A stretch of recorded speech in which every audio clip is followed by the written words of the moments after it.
Yo, assalamualaikum warahmatullahi wabarakatuh. Selamat datang lagi teman-teman di channel Heru Hertor, sebuah channel yang akan membahas tentang dunia otomotif dan juga dunia adventure. Pada kesempatan kali ini saya akan membahas tentang ini teman-teman ya, tentang radiator. Ya, kelihatan ya. Kita akan membahas tentang radiator. Ini merupakan komponen penting untuk mendinginkan mesin dan tentu saja kalau ini bermasalah akan terjadi yang namanya overheat pada kendaraan kita. Nah, apa saja sih yang akan menyebabkan radiator ini rusak? Terutama kerusakannya adalah bocor. Nah, apa saja hal-hal yang membuat kebocoran pada radiator ini yang ujungnya akan menyebabkan overheat pada mesin ya. Yang pertama adalah usianya teman-teman. Jadi radiator ini bagusnya dia akan bagus pada usia sampai 10 tahun pemakaian. Ya, pada 10 tahun pemakaian kalau dirawat dengan baik. Namun bila tidak dirawat dengan baik, kurang perawatan, ini bisa di tahun kelima radiator ini mulai bermasalah gitu ya. Jadi kalau dirawat dengan baik paling tidak bisa bertahan 10 tahunan. Kemudian selain dari faktor usia, ini adalah dari saluran teman-teman. Saluran ini lama kelamaan akan tersumbat atau kotor karena kerak ya, apalagi kalau kita menggunakan air biasa bukan air coolant, ini kemungkinan akan lebih cepat terjadi kerak pada saluran radiator teman-teman. Jadi biasanya kalau berkerak lama-lama akan berkerak ini akan coklat-coklat, akan berkerak. Ini harus rutin dibersihkan ya teman-teman. Kalau saran saya, silakan lakukan pengecekan radiator ini setiap 30.000 atau 40.000 km sekali, bisa dicek kondisi radiator ini seperti apa, masih bagus atau tidak, terjadi kebocoran atau tidak, gitu ya teman-teman.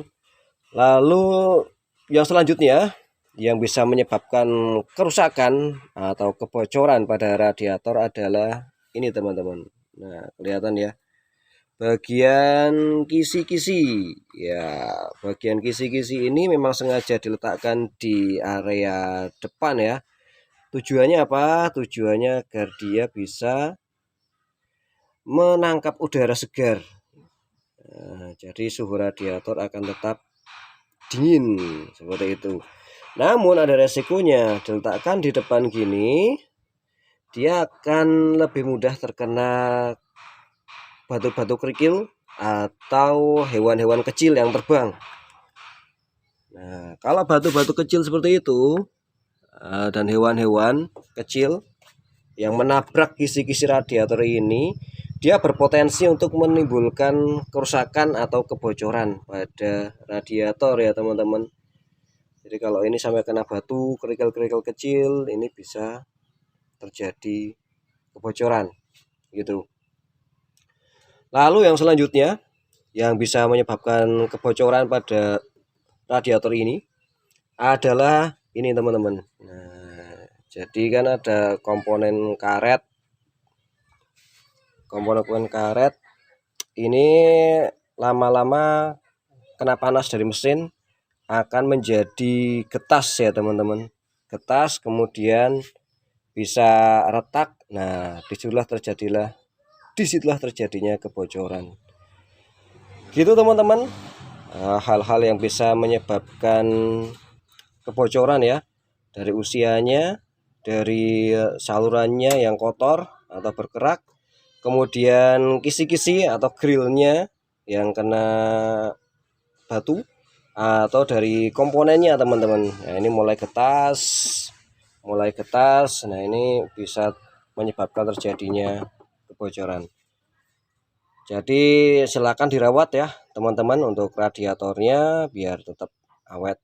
Dan kalau terjadi kerusakan, saran saya diganti ya. Kalau sudah ada dananya sebaiknya diganti gitu, jangan diservis.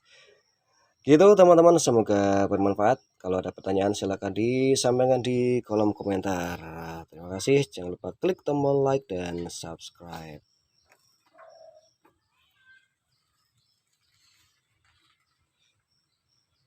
Assalamualaikum warahmatullahi wabarakatuh and see ya.